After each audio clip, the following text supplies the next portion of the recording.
Hi everyone, welcome to my maths classes.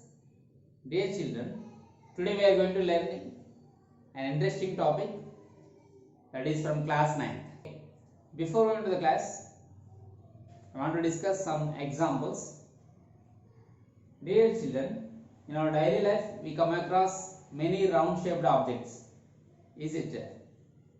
See, I am showing some real life examples which are in the round shape.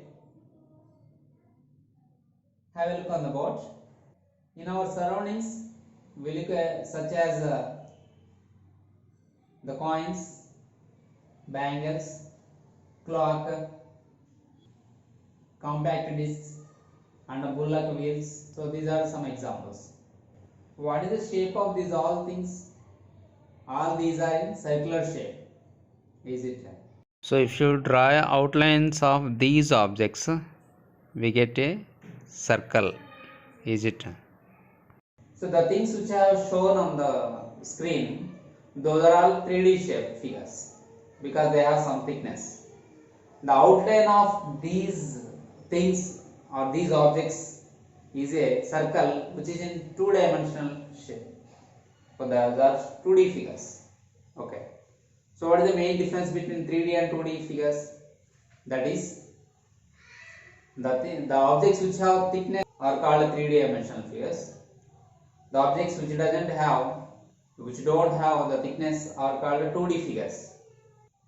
So today's our topic is circle. So what is a circle? What are the parts in a circle? And what are the lines in a circle? And what are the parts of a circle we discuss in this class? What is a circle? Now if you take a fixed point in a plane, and if you draw a locus of points which are at a fixed distance from this fixed point, then the collection of those points is called a circle. Here the fixed point is called center and the fixed distance is called radius. We call it as radius. The plural form of the radius is radii. R-A-D-I-I. Some used to pronounce it as radi. So the definition of radius is the distance between the center to the point which is on the circle is called radius. Now what do you call that boundary? I mean the collection of those all points. We call it as a perimeter. So generally in a triangle we call it as a perimeter. But in the case of circle we have some specific name, that is circumference. So the length of the circle is called the circumference of the circle.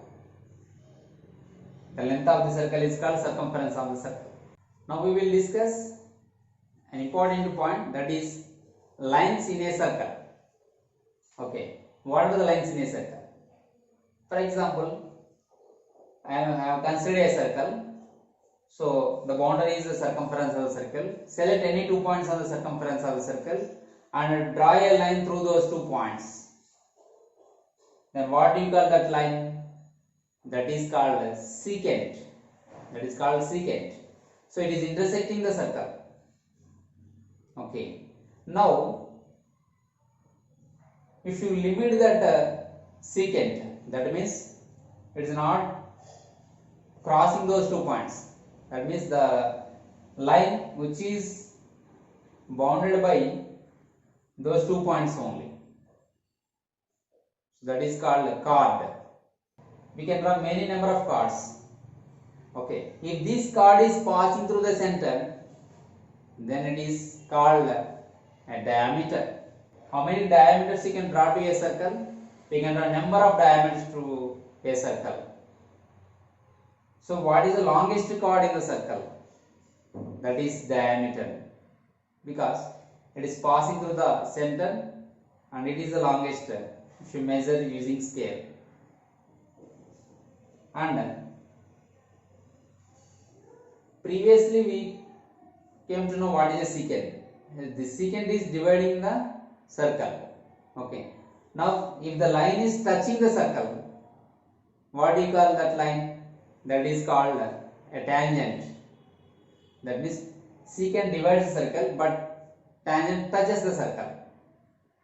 Okay, these are the main points which are related to lines in a circle.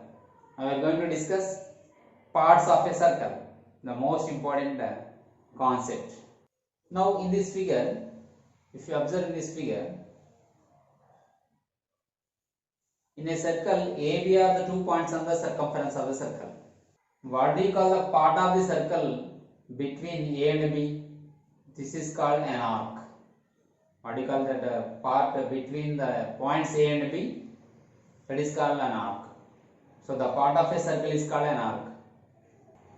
If the points A and B of an arc become the end points of diameter, then that part of the circle is called a semicircular arc. What do you call that part? Semicircular arc. So here AB cap is called an arc. Here ACB is called a semicircular arc. If the arc is smaller than the semicircular arc, then such type of arc is called minor arc. If the arc is more than the semicircular arc, means greater than the semicircular arc, then that is called major arc. Okay, minor arc and major arc. Observe in the figure. Here ACB is minor arc and ADB is major arc. Okay. Now, in a circle, if we join the end points of any arc with a chord, we divide that chord divides the circle into 2 parts. Those 2 parts are called segments. Okay. Now in this case, the region between the minor arc and the chord is called minor segment, and the region between the major arc and a chord is called major segment. So if the chord passes through The center. that means it is bounded by semicircular arc and a diameter, that is called semicircle, the semi-region. Okay, half of the circle. That means the diameter divides the circle into 2 equal segments. Now see the figure. It is a circle.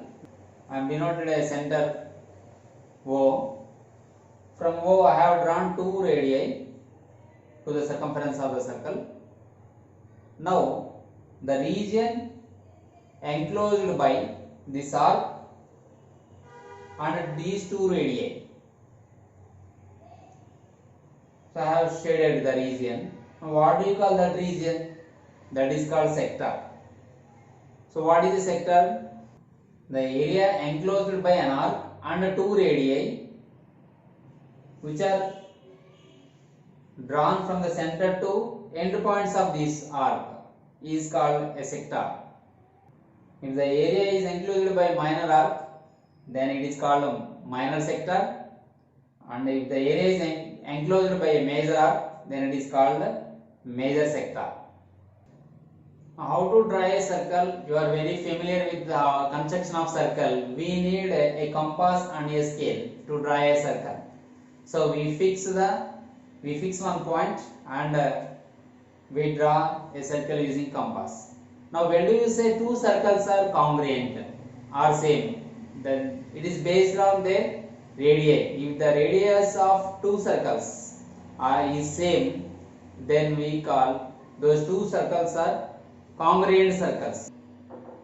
What do you say about the concentric circles? See, I have taken some circles here with a different radii. Now see, I have taken few circles. If you observe this figure, what do you notice? This is all circles having same center but different radii, with a different radii. Then what do you call such type of circles? We call such type of circles are concentric circles. These concentric circles have same center but they have different radii.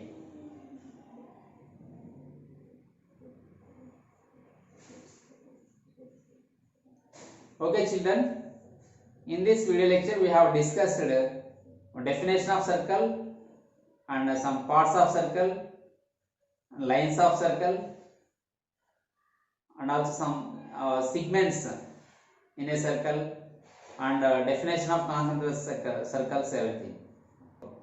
Now in the next video lecture we discuss the concept related to exercise 12.2 and the most important concept that is which are going to deal in the next video.